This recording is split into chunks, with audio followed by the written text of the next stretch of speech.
Hello students, আমি তোমাদের Nitish sir জ্ঞানজ্যোতি coaching সেন্টারের পক্ষ থেকে তোমাদের প্রত্যেককে জানাই আরো একবার স্বাগত। তো স্টুডেন্টস, আজকে আমি তোমাদের সঙ্গে একটা অতি গুরুত্বপূর্ণ বিষয় নিয়ে আলোচনা করব। সেটা হচ্ছে কৌটিল্যের অর্থশাস্ত্রের তোমার হচ্ছে গুরুত্ব কি রয়েছে।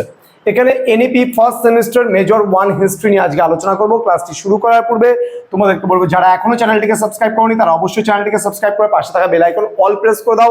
তোমরা জানো তোমাদের ফার্স্ট সেমিস্টারে তোমাদের টোটাল দুটো পেপার রয়েছে, একটা মেজর 1 একটা মেজর 2। আজকে মেজর 1 নিয়ে আলোচনা করব এবং মেজর 1 এর অতি গুরুত্বপূর্ণ একটা topic, what is the historical significance of Kautilya's Arthashastra. এটা ইউনিট নাম্বার 2 থেকে 3 মার্কসের জন্য অতি গুরুত্বপূর্ণ। তো ক্লাসটি শুরু করার পূর্বে তোমাদেরকে বলবো, তোমরা যদি অনলাইনে আমাদের কাছে অ্যাডমিশন নিতে চাও তাহলে অবশ্যই যোগাযোগ করতে পারো। আমাদের অফিসিয়াল নাম্বার 6295916282 এবং 7076398606 নাম্বারে।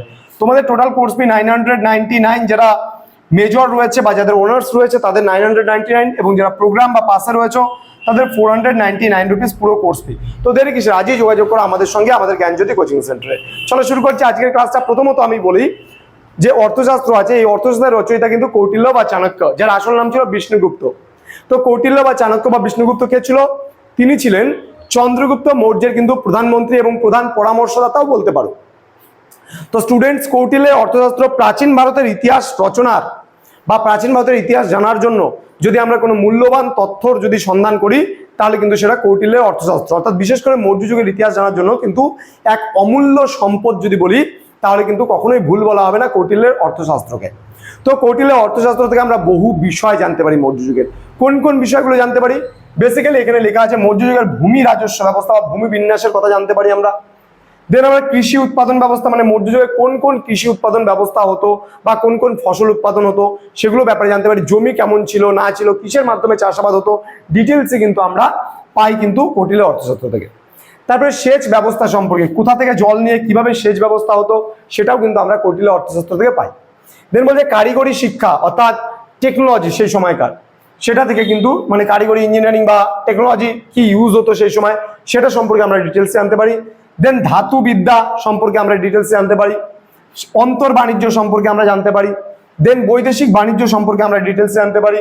এখানে রাজস্ব ব্যবস্থা মানে ট্যাক্সের সিস্টেম সম্পর্কে জানতে পারি। রাষ্ট্রীয় বেসরকারি উদ্যোগ এগুলো সম্পর্কে কিন্তু আমরা ডিটেলসে কিন্তু পুরোপুরি আমরা পেয়ে থাকি কৌটিল্যের একমাত্র অর্থশাস্ত্র থেকেই। তাহলে মৌর্য যুগের ইতিহাস জানার জন্য এক অমূল্য সম্পদ আমরা বলতে পারি এই কৌটিল্যের অর্থশাস্ত্র। এছাড়াও আমরা মৌর্য যুগের আরো বেশ কিছু বিষয় সম্পর্কে জানতে পারি। সেটা হলো মৌর্য যুগের রাজনীতি সম্পর্কে জানতে পারি, সেখানকার পররাষ্ট্রনীতি কেমন ছিল সেটা সম্পর্কে জানতে পারি। বর্ণাশ্রম প্রথা কেমন ছিল সেই সময়, বানপ্রস্থ, গার্হস্থ্য, সন্ন্যাস, এই যে ব্রহ্মচর্যাশ্রম, গার্হস্থ্য, বানপ্রস্থ, সন্ন্যাস, এই 4টা আশ্রম সেগুলো সম্পর্কে আমরা জানতে পারি। ধর্ম, রিলিজিয়াস পলিসি কেমন ছিল, বিবাহ ব্যবস্থা কেমন ছিল, অনুলোম প্রতিলোম ম্যারেজ থেকে শুরু করে 8 ফর্মস অফ ম্যারেজ সম্পর্কে আমরা ডিটেলস জানতে পারি। দেন নারীর অধিকার, আমি তোমাদেরকে পড়িয়েছি নারীর অধিকার সম্পর্কে 6 মার্কসের জন্য খুবই গুরুত্বপূর্ণ এই টপিকটা।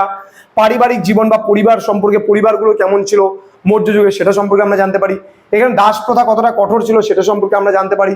দেন জীবিকা সম্পর্কে, মৌর্য যুগে মানুষ কোন কোন জীবিকা নির্বাহ করতো সেটা সম্পর্কেও কিন্তু আমরা ডিটেলসে পেয়ে থাকি কৌটিল্যের অর্থশাস্ত্র থেকে। তাহলে সব মিলিয়ে বলতে গেলে সমাজের বিভিন্ন দিক বা রাষ্ট্রের বিভিন্ন দিক, অর্থনীতির বিভিন্ন দিক, প্রত্যেকটা বিষয় সম্পর্কে কৌটিল্য যেভাবে তার অর্থশাস্ত্রে তুলে ধরেছেন তাতে কিন্তু সত্যিই বলতে কোনো দ্বিধাবোধ নেই যে মৌর্য যুগের ইতিহাস জানার এক অমূল্য সম্পদ আমরা যদি বলি তাহলে কৌটিল্যের অর্থশাস্ত্র বললে কিন্তু কখনোই ভুল হবে না।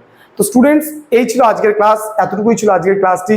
তো ক্লাসটি শেষ করার পূর্বে তোমাদেরকে বলবো তোমরা অবশ্যই ভিডিওগুলো লাইক, কমেন্ট, শেয়ার, সাবস্ক্রাইব করো, বন্ধুদের সঙ্গে শেয়ার করো, এবং আমাদের কাছে অনলাইনে যুক্ত হতে চাইলে আজই যোগাযোগ করো আমাদের জ্ঞানজ্যোতি কোচিং সেন্টারে। তো তোমাদের সঙ্গে দেখা হচ্ছে খুব তাড়াতাড়ি পরবর্তী ক্লাস নিয়ে। তোমরা প্রত্যেকেই ভালো থেকো, সুস্থ থেকো। Thank you so much, thanks for watching after all, thank you.